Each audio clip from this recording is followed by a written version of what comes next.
नमस्कार साथियों, आप सबका पुनः स्वागत है श्रद्धा एस्ट्रो ज्योतिष में।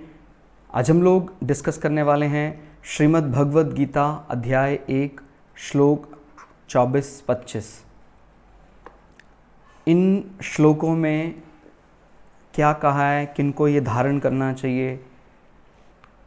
देखिए, जो भगवान के भक्त हैं अपने कुटुंबी जनों को भी आदर देते हैं, सम्मान देते हैं। हमारे मन में कई दफ़ा भगवत प्रेम और कुटुंब प्रेम का दोराहा आ जाता है और हम मानते हैं कि हम भगवत प्रेम करते हैं, भगवान से प्रेम करते हैं, लेकिन कुटुंबियों का प्रेम हम पर हावी ना हो जाए उस भगवत प्रेम के ऊपर, उसको कम करने के लिए, क्योंकि सर्वोपरि क्या है भगवत प्रेम। भगवत प्रेम का मतलब एक प्रकार से धर्म के प्रति हमारा जो झुकाव है, सत्य के प्रति जो हमारा झुकाव है, वो हम भगवत प्रेम के रूप में देख रहे हैं। और सिर्फ अपना हमारा जो परिवार का आदमी है उसके प्रति झुकाव है।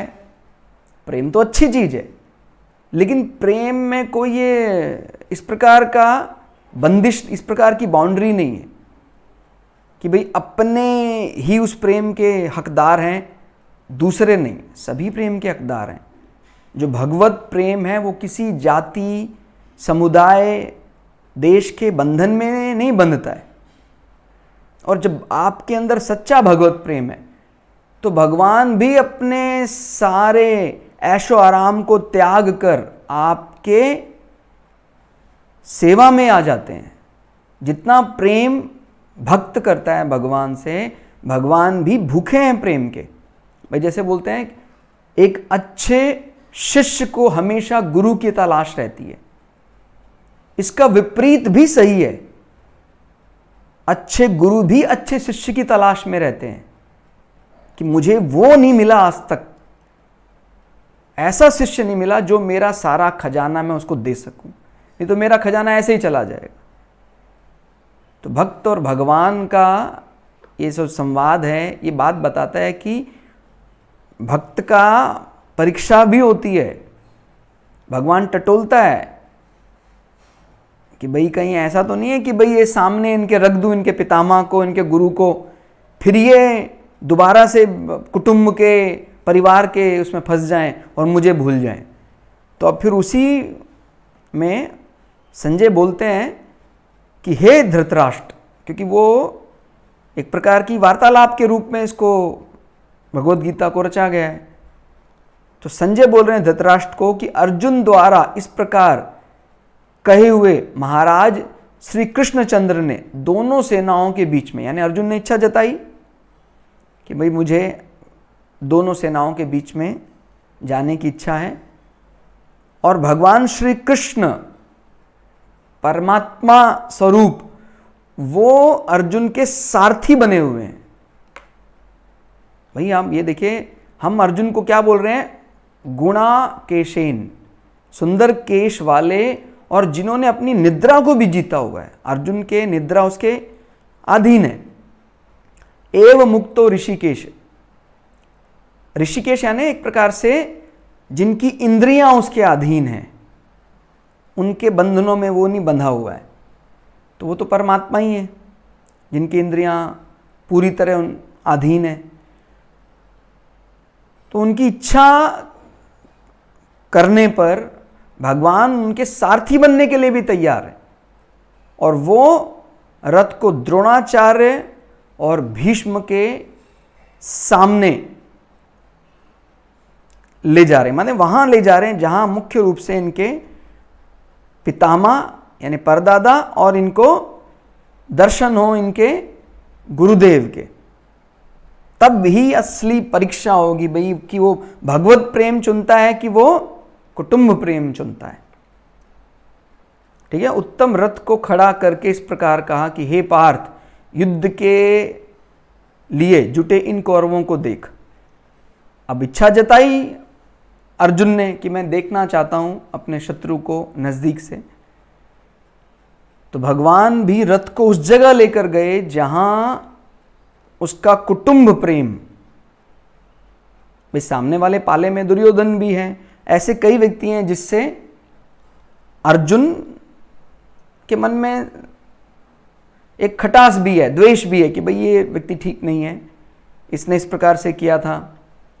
लेकिन भगवान श्री कृष्ण अब पूरे पाले को ही अधर्म का पाला मान रहे हैं, और बात भी सही है। जब आप आए हैं युद्ध क्षेत्र में तो फिर ऐसा नहीं समझना है कि भाई खाली दुर्योधन मेरा शत्रु है, पितामह शत्रु नहीं है। अब तो उसी पाले में है वो, तो वहां पर वो लेकर जा रहे हैं जहां से उनको उनके पितामह और उनके गुरुदेव दिख रहे हैं। मुख्य रूप से उनके नामों को यहां लिया गया है। तो अब ये एक प्रकार का कौटुंबिक प्रेम और भगवत प्रेम में एक प्रकार का दोराहा आ जाएगा अभी, जिसमें अर्जुन आगे धर्म संकट में फंसने वाले हैं। और अपने को ये ध्यान रखनी है, सभी को ये श्लोक से बात सीखनी है कि जो अपने आप को बोलता है कि मैंने सरेंडर किया हुआ है भगवत प्रेम में, उसकी परीक्षा होती है।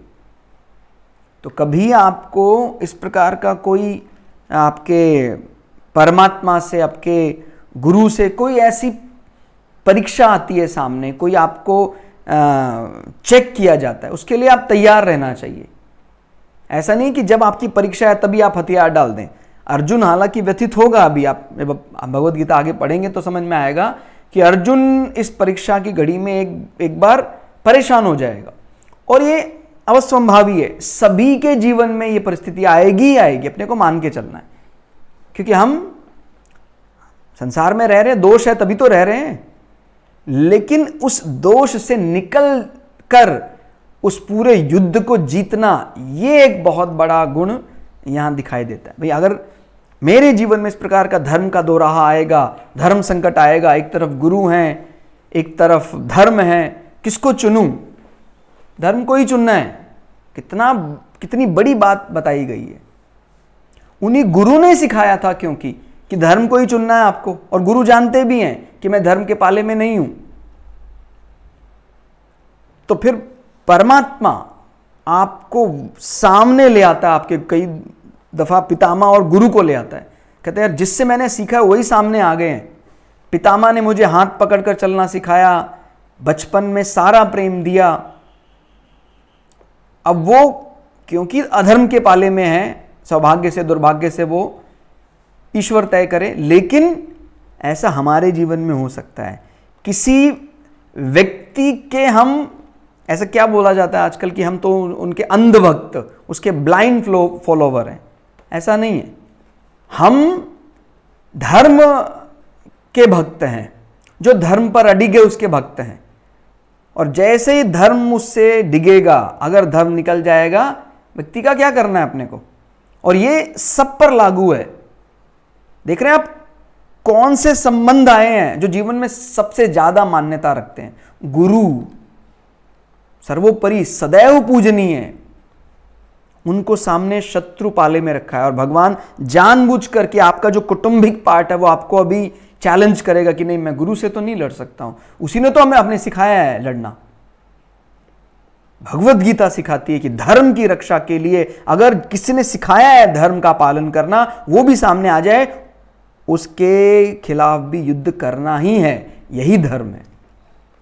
कितनी बड़ी बात है। हम किसी के भक्त नहीं है, हम धर्म के भक्त हैं। अगर धर्म वहां से दिखता है, हम उसको त्याग देंगे।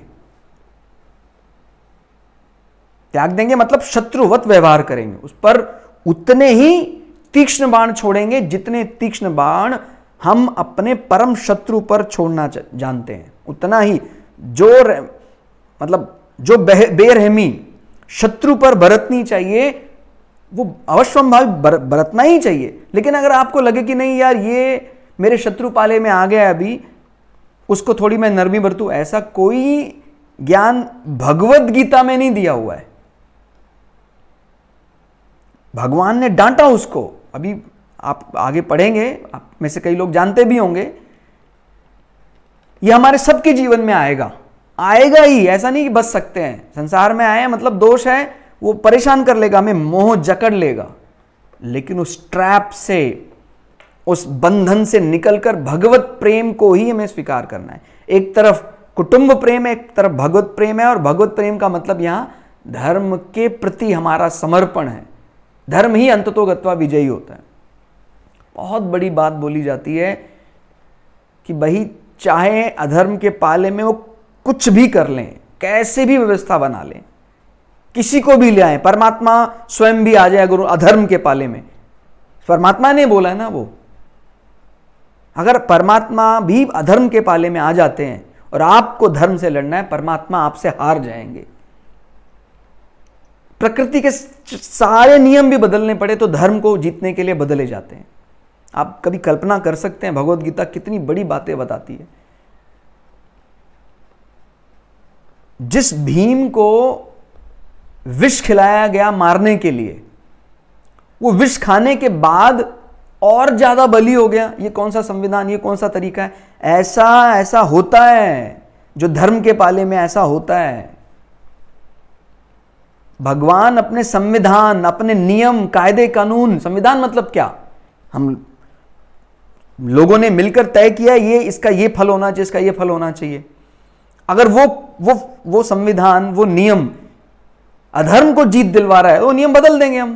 परमात्मा ने नियम बनाया है ना भाई, ये विष, ये एक पदार्थ है किसी की मृत्यु के लिए। अब वो किसी विधर्मी ने धर्मी को मारने के लिए इस्तेमाल किया है, वो कल्याण कर देगा उसका। वो विष कल्याण कर रहा है भीम का। भीम को जो 10,000 हाथियों का बल मिला, उसका सबसे बड़ा कारण ही यह था कि उसको विष पान करा के उसको नदी में डाल दिया। अब जब नदी में डाला तो उसको फिर नागलोक के नाकोन ने भी डस लिया, एक प्रकार से जिसको आज की डेट में हम बोलते हैं एंटी वेनम, एक वो बन गया। विष ने विष की काट कर दी। पहले विष था, दोबारा विष चढ़ा, और वो जब लौट कर वापस आए तो उनमें 10,000 हाथियों का बल था। ये बात क्या बताती है? ये बात ये बताती है भगवान को किसी नियम में नहीं बांधा जा सकता है, या धर्म को आप ये बोले भाई सामने पूरा संसार आ गया, परमात्मा भी आ गया, लेकिन वो अधर्म पक्ष में अगर है, जीत आपकी ही होगी, आप डिगे रहें। तो ये एक ऐसी परिस्थिति है जब जो भगवान आपको दिखा रहा है, अभी परमात्मा आपके साथ है, लेकिन यह भी हो सकता है परमात्मा आपको चेक करने के लिए आपके सामने चला जाए। ऐसा महाभारत में हम पढ़ते हैं कि भीष्म पितामह के सामने आ गए उनके गुरुवर। भाई भीष्म पितामह को जो धनुर्विद्या है वो ऋषि परशुराम ने उनको सिखाया था। अब कुछ ऐसा बात हो गई, अंबा के कहने पर वो उनसे युद्ध के लिए आए, लेकिन क्षत्रिय धर्म का पालन करते हुए गुरु की आज्ञा लेकर भीष्म पितामह उनसे भी युद्ध करते हैं और शत्रुवत ही युद्ध बाण छोड़ते हैं। तो उनके जो गुरुदेव हैं, उनकी उस जो उन्होंने दीक्षा उनको दी थी कि ऐसे ऐसे आपको शत्रु के साथ व्यवहार, ऐसे ऐसे बाण चलाने, प्रसन्न हो जाते हैं। कहते हैं भाई मैं आपके सामने मुझे हारता हूं तभी भी मुझे गौरव मिलता है। कितनी बड़ी बात है। धर्म को जीतने के लिए मोहताज नहीं होना पड़ेगा किसी चीज का। तो ये बात ध्यान रखना, प्रकृति नियम बदलकर भी धर्म को जिता देती है। यही हम गीता में, महाभारत में यही हम सीखते हैं कि सूर्य उदय हो सकता है समय से पहले, सूर्य अस्त हो सकता है समय से पहले, अगर धर्म को जयी बनाना है। लेकिन ये कितना सात्विक धर्म का पालन आप कर रहे हैं, इसकी गारंटी और इसकी वारंटी सिर्फ आप ले सकते हैं। इसीलिए धर्म पर अडिग रहना चाहिए। तो इस प्रकार का जो श्लोक है ये उन लोगों के लिए विशेष रूप से है जो भगवत प्रेम में तो माहिर हैं, भगवत प्रेम करते हैं, लेकिन अगर धर्म का दोराहा ऐसा आ जाता है कभी, तो क्या वो उसमें टिका रहेगा? क्या उस परीक्षा की घड़ी में वो पास हो पाएगा? जब उसके स्नेही जन के लिए उसको कोई जजमेंट देना होगा, कोई बहुत बड़ा जज है, उसको कोई ऐसा जजमेंट देना है जो उसके पक्ष के लोग के खिलाफ जा सकता है, लेकिन वो उसको पता है कि भाई उसने एक कोई ऐसा अपराध किया है, दंड उसको बनता है, वो दंड दे रहा है। वो भगवत प्रेम का परिचय है, वो भगवत प्रेम की उसने वहां पुष्टि किया है। मैं भगवान से प्रेम करता हूं, मेरा प्रेम किसी कुटुंब विशेष के लिए रिजर्व नहीं है, वो आरक्षित प्रेम नहीं है मेरा। भगवान परीक्षा लेंगे आपकी, सबकी लेते हैं, हमारी भी परीक्षा होगी। तो श्लोक 24 और 25 अध्याय 1 का ये बात अपने को बताता है, और इस धर्म के दोराहे से बच जाना या एक सही राह तय कर पाना, यही इस श्लोक की मंशा है, इच्छा है कि एक दिशा आपको मिल जाए।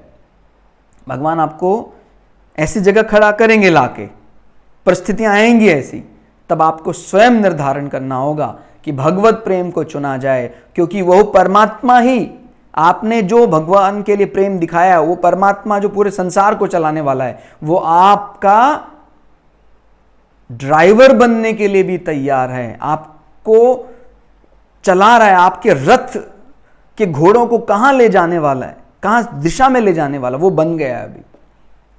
कितनी बड़ी बात है। और जब हमारा ड्राइव, हमें जो दिशा दिखाने वाला हमारा ड्राइवर ही परमात्मा बन गया है, हम नहीं भटक सकते हैं।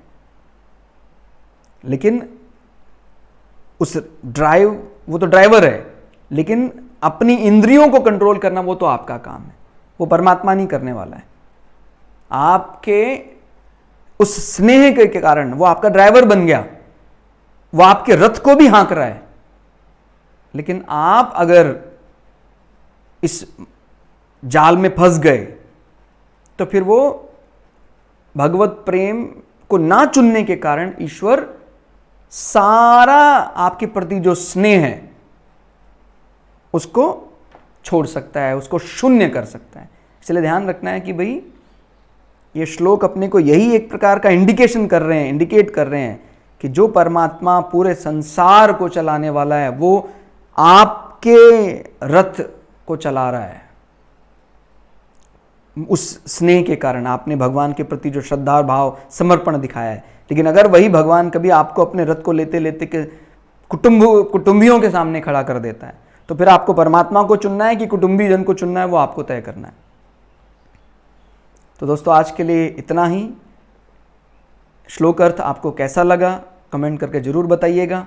मिलते हैं अगली क्लास में, तब तक के लिए जय श्री भगु पराशरा, जय श्री शुक्राचार्य, नमस्कार।